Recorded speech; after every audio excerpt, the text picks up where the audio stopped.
But for every youngster, especially when you're looking at an Endrick who recognises that he is the next one to the throne in Brazil. He's the next one that everyone's relying on to be that player to lead them success. I would even say as early as 26. He's got to be ready to go in 2026.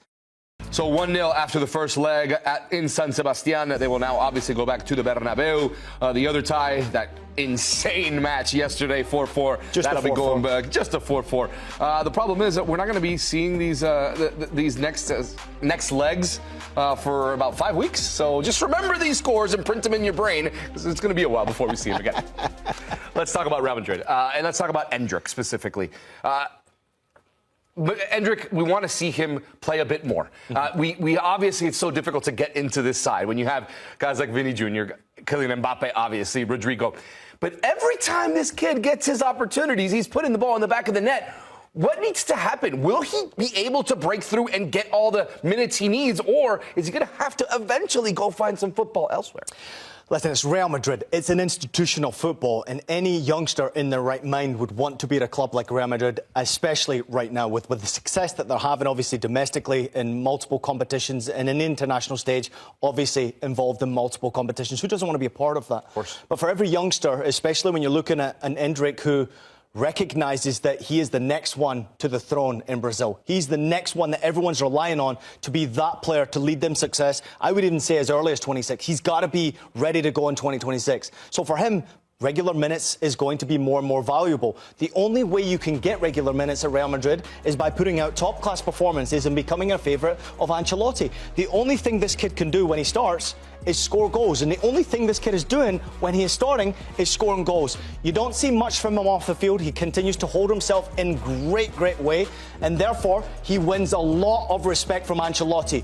And when you're liked around the Bernabeu, and when people love you around the training ground, they want to see you succeed. So I will be very surprised if you don't see Endrick getting more opportunity between now and the end of the season, not only in this competition, but in another competition as well. Let's not forget the games that are coming up, Stefano. Massive games in the Champions League in particular that might not work out for Kylian, Rodrigo, Vinny Jr., Jude Bellingham and all those ones. It might not work out for the starting 11. Who do you turn to on the bench? When you've got a kid that you know that you can rely on that finishes opportunities like that, first chance in the game, buries it with the outside of his boot. He's just class, and I think the future is incredibly bright for him. So right now, be patient, try to see where you stand with Real Madrid. They'll let you know what to do. Hey, if he keeps scoring, like you mentioned, he keeps scoring goals in big moments. Like you said, at some point, they're going to find themselves in a matchup in the Champions League where it's not going the way they want. And don't be shocked if a Rodrigo comes out of the game, if a Vinny Jr. has to come out of the game, and Endrick can step right in. He's proven that he can do it and do it against the best competition as well. You know, we obviously watched what happened with Atletico Madrid against Barcelona at the Copa del Rey, and substitutes making a big impact for Atletico Madrid. We could see that also for Real Madrid between now and the end of the season, because you're starting to get tired minds, tired legs with the games that they've played already this season. I think it's like 48 games or something ridiculous that they've played now. If you're looking at the top players at Real Madrid, it's a number that's very difficult to manage, obviously, as you've got maybe 20 games left to go all the way through to a Champions League final. So managing minutes for Ancelotti is going to be key. I just love what Real Madrid stand for. It was a professional performance. It was another respectful performance, and Lunin gets his opportunity and brings out another top-class performance as well. A clean sheet, you get the one goal from the youngster, you move on to the second leg, and you move on to the next game that's coming up, obviously, very fast for Real Madrid. I know they've got Betis and Antony to worry about at the weekend. Yes, they sure do. Betis will, Antony will be playing in that match for Betis after his red card was rescinded. But you mentioned the fixture congestion and what that does to a club.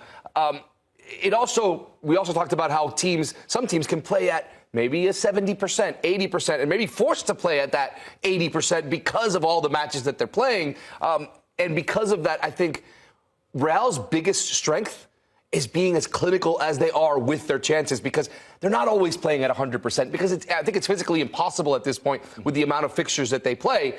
So is that their biggest strength? Because they take their chances, they make sure they get it, and they're a professional club that can get out with a result.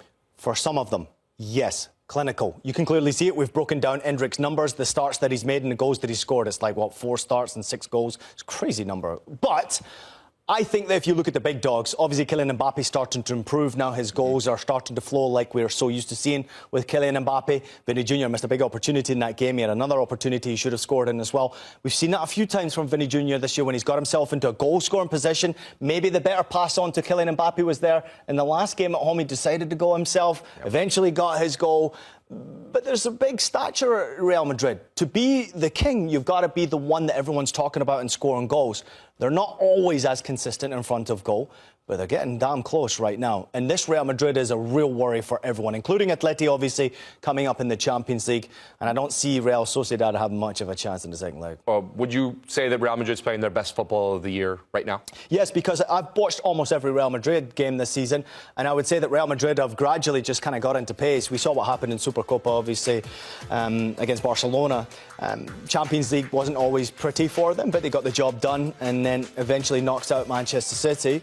For me, they're a team that is continuously putting themselves into a position to succeed when it matters most. Doesn't have to happen in the first 10, 15 games of a season. You can absolutely lose a domestic campaign then. You can get knocked out of the Champions League then. But if you just take care of business and you start to have your players healthy and at their best peak performance between now and the end of the season, like they are, we're starting to see how they score goals. And to add to what you pointed out there, they're scoring goals in different ways. It's not just penalty kicks and free kicks that they're dangerous at. It's not goals from outside the box. We've seen Valverde, every strike from outside the box. It's not just the ones that they build through the middle. It's not the ones they go... Look at the way Real Madrid are scoring goals. How do you defend that? You don't know where they're coming at you. They're deadly right now, and certainly a big, big worry in the Champions League once again. But before we wrap up this game, unfortunately, we have to talk about what happened with Vinny Jr. captaining the side for the first time today and unfortunately dealing with racist abuse. La Liga or Real Madrid or Vinny Jr., no one has put out an official statement as of yet, but the referee did stop the match. Referee Vinny Jr. got into it with some fans, and there was an announcement on the screen saying, please refrain from using any racist language and do not abuse the players. It is sad. We want to get this absolutely out of our game. There is no place for it. And it seems like Vinny Jr. has really gotten the brunt of it yet again. Yeah, it's not fair. It should be kicked out of our game, but I just don't have any answers as to how you get rid of it out of the game. There are certainly countries that have a much more difficult period of time with racism, trying to get it out of their game than others. But it's starting to be there more and more frequently when we're talking about the beautiful game being an ugly game. It's happening more frequently on our show and on our network. I don't know how you eradicate this. I don't know how you get rid of it. I mean, inside stadiums, we have massive coverage with cameras now trying to pick out individuals to get rid of what they're even saying to players right now. I do say this, though, the referee, Jose Sanchez, handled the situation incredibly well. Yes. And the only way I feel, and I've been in that position where one of my teammates has been racially abused and the game was stopped immediately then, but in this game in particular, stopped by the referee, went and spoke to, obviously, Vinny, spoke to the captains, and then spoke to the two managers and took care of the situation and made sure that he made the right decision that was best for the players out there on the pitch and for everyone involved in this game. Sometimes you got to take the game away from the fans when this continues to happen. And that's where we're going. If this doesn't kick it out of our game, very quickly, you're going to start to see players walk off the field, take the product away. I'd be beside my players if that happened. I'd be standing right alongside them, supporting them all the way. I've seen it multiple times in my career where it was terrible in England growing up. I saw it even worse with discrimination across multifacets. In Germany, it was awful to see what human beings had to go through. But this keeps happening to Vinny Jr. And at some point, we've got to find a way to protect this young fella. Because mental health comes into play for me, but also not forgetting that this guy is a human after all. He's not just a superstar footballer. He's a human being, and we have to protect him and protect that human a lot better than we are right now. And protect our game. Just because you are a fan and you pay money to go to a stadium does not give you the right to say whatever you want to say towards these players. Vinny Jr. With a comment on Instagram saying, living unforgettable moments with my dream club. So he's staying positive after what happened. So he was obviously captain for the very first time for Real Madrid. So he's having an historic moment for him in his career. So you love to see him that he's being positive after this. But again, if you're watching this, if you're a football fan, don't be that guy. Don't be that person that goes out there and uses that just terrible language towards anybody, specifically to a player that you have paid money to go and watch, doesn't give you the right to say whatever you would like to say to those players.